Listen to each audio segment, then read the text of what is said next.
Chennai Tamil official நேயர்களுக்கு உலக அதிசயங்களில் ஒன்று காதலியின் நினைவாக கட்டப்பட்டது. அந்த காலகட்டத்தில் 22,000 பணியாளர்கள் மூலம் கட்டப்பட்டது. யுனெஸ்கோ சான்று பெற்றது. 5 ஆண்டுகள் காத்திருப்புக்கு பின் நடைபெற்ற திருமணம். பின் நடந்தது என்ன என்பதை காண்போம் இந்த பதிவில். 1666ஆம் ஆண்டு ஜனவரி மாதம் பனியும் குளிரும் போட்டி போட்டுக்கொண்டு வீசும் குளிர்காலத்தில் முகலாய அரசுக்கு சொந்தமான ஒரு படகு ஒன்று யமுனை ஆற்றங்கரையில் வந்தது. யாருமற்ற காலை பொழுதில் வந்த அந்த படகு தாஜ்மஹால் அருகில் கரை ஒதுங்கியது. அதில் இருந்து ஷாஜகான் உடல் முகலாய பேரரசர் 30 ஆண்டுகளுக்கு மேலாக ஆட்சி புரிந்து காப்பாற்றிய அரசன் ஷாஜகான் அவரின் இறப்பு 4 பாதுகாவலர்கள் மூலம் தூக்கி வரப்பட்டது. மதகுருமார்கள், ஊர் மக்கள், சிற்றரசர்கள் குடும்பம் புடைசூழ கதறி அழும் சூழல் அங்கு இல்லை. மாறாக விடியற்காலை ஆள் நடமாற்றம் இல்லாத காலை பொழுதில் தனது காதல் மனைவி மும்தாஜ் அருகில் 4 பாதுகாவலர்கள் மூலம் அடக்கம் செய்யப்படுகிறார் ஷாஜகான். எந்த ஒரு மன்னரும் தனது இறுதி நாட்கள் இப்படி இருக்கும் என நினைத்து கூட பார்த்திருக்க மாட்டார்கள். ஜஹாங்கீர் முகலாய பேரரசர். இவரின் 4 மகன்களில் ஒருவர்தான் ஷாஜகான். சிறு வயதிலேயே ஆட்சியை பிடித்தவர் ஷாஜகான். ஷாஜகானின் இயற்பெயர் சிகாபுதீன் முகமது குர்ரம். இவர் முகலாய பேரரசின் 5வது பேரரசர் ஆவார். சிறந்த ராஜதந்திரி, சிறந்த போர் வீரர் என பல பெயர்களை உள்ளடக்கியவர் ஷாஜகான்.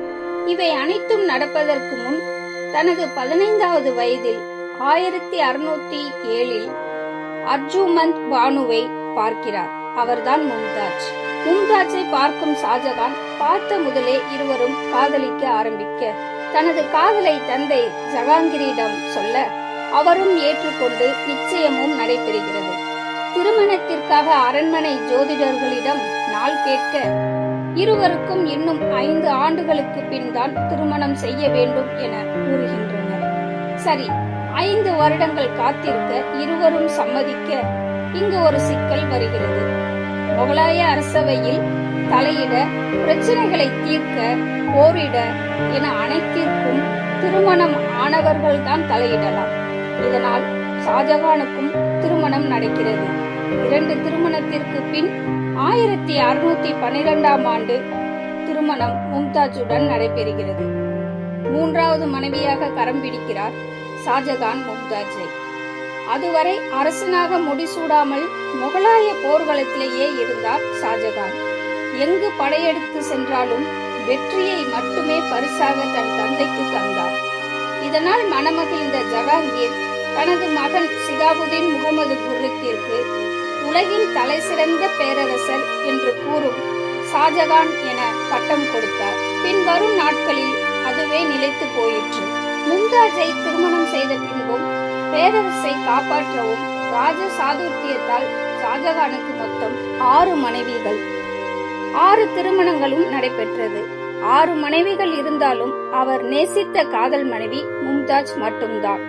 மும்தாஜை அவர் விரும்பும் காரணம் மும்தாஜின் எளிமை, அனைவரிடம் அவர் காட்டும் அன்பு, சாதுர்த்தியம், அழகு அவரை வெகுவாக கவர்ந்தது. பல பிரச்சனைகளுக்கு பின் மன்னராக பொறுப்பேற்கிறார் ஷாஜகான். மும்தாஜ் இன்றி ஷாஜகானை பிரித்து பார்க்க முடியாத அளவிற்கு பொது நிகழ்ச்சிகள், போர்க்களங்கள், அரண்மனை என எங்கும் இருவருமே ஒன்றாக காணப்பட்டனர். மும்தாஜின் அன்பான கவனிப்பும், அரசியல் ஆலோசகராகவும் நாட்டின் எந்த ஒரு முக்கிய முடிவு எடுப்பதிலும் மும்தாஜின் பங்கு இருந்தது. பல வெற்றிகளை கண்டார் ஷாஜகான். மும்தாஜ் என்றாலே அரண்மனையில் ஒருவர் என்ற பட்டத்தையும் கொடுத்தார் ஷாஜகான். இவர்களின் அன்புக்கு 12 குழந்தைகள் பிறந்தன. ஆனாலும் இருவரின் அன்பும் ஒருவர் மேல் ஒருவர் கொண்ட அக்கறையும் சிறிதும் குறையவில்லை. மீண்டும் 1630ஆம் ஆண்டு மும்தாஜ் தனது 13வது குழந்தையை சுமந்து இருந்த போது நிறைமாத கர்ப்பிணி. அந்த காலகட்டத்தில் மத்திய பிரதேசத்தில் போர் புரிய பேரரசர் ஷாஜகான் கிளம்ப அப்பொழுது மும்தாஜும் போரின் ஆலோசகராக ஷாஜகானுடன் சென்றார்கள். போர் நடந்து கொண்டு இருந்த சமயம் ஷாஜகானுக்கு ஓர் செய்தி வருகிறது. மும்தாஜுக்கு பிரசவ வலி ஏற்பட்டு விட்டதாகவும் மருத்துவர் கண்காணிப்பில் அவர் உள்ளதாகவும் சொல்கிறார்கள். ஓடோடி சென்று பார்த்த ஷாஜகான் வலியின் பிடியில் இருந்த மும்தாஜையையும் மருத்துவர்களின் பதிலும் கவலையை ஏற்படுத்தியது. மும்தாஜுக்கு ஏற்பட்ட அதிக இரத்தப்போக்கு அதிகமானதால் மருத்துவர்களும் தவித்து போனார்கள். மும்தாஜின் வலியும் வேதனையும் ஷாஜகானுக்கு அதிக வருடங்கள் கொடுமையை அனுபவித்த வலியை ஏற்படுத்தியது. 24 மணி நேரம் வலி, அதிக இரத்தப்போக்கு. இதனை பார்த்த ஷாஜகான் தவித்து ஓவென கோலமிட ஆரம்பித்தார். இறுதியில் 13வது பெண் குழந்தை பிறந்தது. அதிக இரத்தப்போக்கு காரணமாக மும்தாஜ் சோர்வாக காணப்பட்டார். தனது மூத்த மகளான சகானாரா பேகத்தை அழைத்து எந்த நிலையிலும் அப்பாவை பிரியக்கூடாது என கூறினார். தனது மூத்த மகளான சகனாரா பேகத்தை அழைத்து எந்த நிலையிலும் அப்பாவை பிரியக்கூடாது என கூறினார். இறக்கும் தருணம் தன்னை நெருங்கிய போதும் தனது காதல் கணவன் ஷாஜகானை பாதுகாக்க எண்ணி தனது மகளிடம் கூறினார் இந்த விஷயத்தை. பின் சிறிது நேரத்தில் தனக்கு ஓர் கல்லறை கட்ட வேண்டும் என்றும் ஒரு கோரிக்கையை வைத்தார் ஷாஜகானிடம் மும்தாஜ். மும்தாஜின் உயிர் தன்னை விட்டு பிரிவது அவரால் அறிய முடிந்தது. வலியின் கோரப்பிடியில் தவித்து துடித்து காணப்பட்ட மும்தாஜ் இறக்கும் சிறிது நேரத்திற்கு முன் வலிப்பு ஏற்பட்டது. ஷாஜகான் மடியிலேயே உயிர் பிரிந்தது மும்தாஜுக்கு. கதறி அழுது துடித்தார் ஷாஜகான். அடுத்த நாள் குர்கான்பூரில் உள்ள தோட்டத்தில் தங்க பெட்டியில் மும்தாஜின் உடலை வைத்து அடக்கம் செய்தனர். மனைவி இறந்த சோகம் ஒருபுறம், பேரரசை காப்பாற்ற வேண்டிய சூழல் மறுபுறம். பலரின் அறிவுறுத்தலின்படி போர் புரிந்து டெக்கான் இளவரசியிடம் வெற்றி பெறுகிறார் ஷாஜகான். அங்கிருந்து கிளம்பும் போது தனது ஆசை மனைவியை அங்கே விட்டு வர மனமில்லாமல் தனது மனைவி மும்தாஜை மீண்டும் தோண்டி எடுத்து யமுனை நதிக்கரையில் அடக்கம் செய்கிறார். சிறிது காலங்கள் வெளியில் வராமல் ஒரே அறையில் இருந்து அழுது தனது காதல் மனைவி மும்தாஜ் நினைவால் நோயுண்டு கழிக்கிறார். நாட்கள் செல்ல செல்ல மகளின் அறிவுறுத்தலின்படி வெளியில் வருகிறார் பேரரசர் ஷாஜகான். வெளியில் வந்தவரை பார்த்த பொழுது ஆள் அடையாளமே தெரியாத அளவிற்கு இளைத்து போய் நரைத்த முடி, தாடி என காணப்பட்டார் ஷாஜகான். தனது காதல் மனைவியின் இறப்பு அவரை அவ்வளவு காயப்படுத்தி இருந்தது.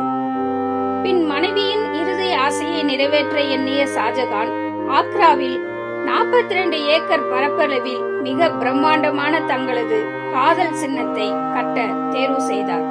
தலைமை கட்டடக்கலை நிபுணராக உஸ்தாத் அகமது மூலம் நினைவு சின்னத்தை கட்ட துவங்கினார்.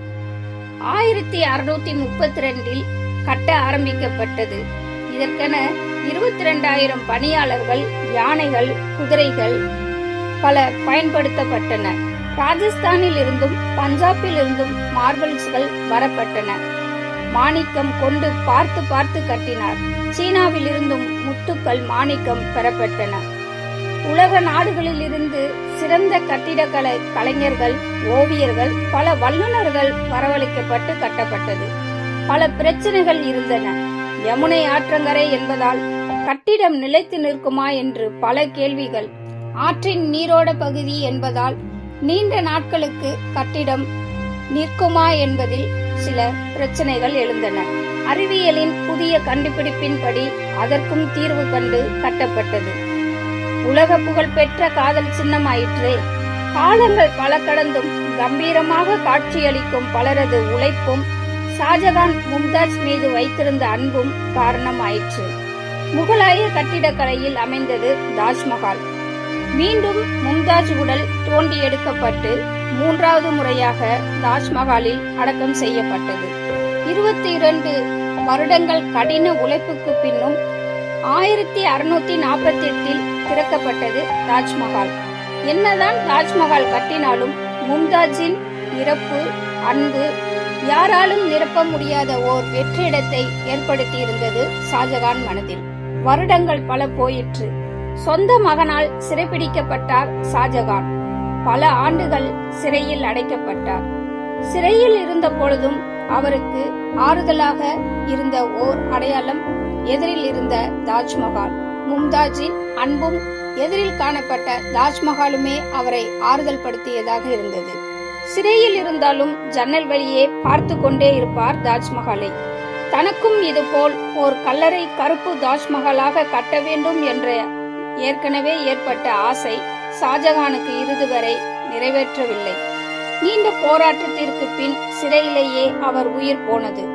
பின் தாஜ்மஹாலில் மும்தாஜ் அருகிலேயே ஷாஜகானும் அடக்கம் செய்யப்பட்டார். தனது காதல் மனைவிக்கு கல்லறையை பரிசாக கொடுத்தவர். உலகம் இருக்கும் வரை காதலின் அடையாள சின்னமாக இருக்கும் தாஜ்மஹால் இதன் மூலம் இவர்களின் காதல் காலங்கள் பல கடந்தும் நிலைத்து நிற்கிறது. இவர்களின் அன்புக்கு உதாரணமாக தாஜ்மஹால். நன்றி, வணக்கம்.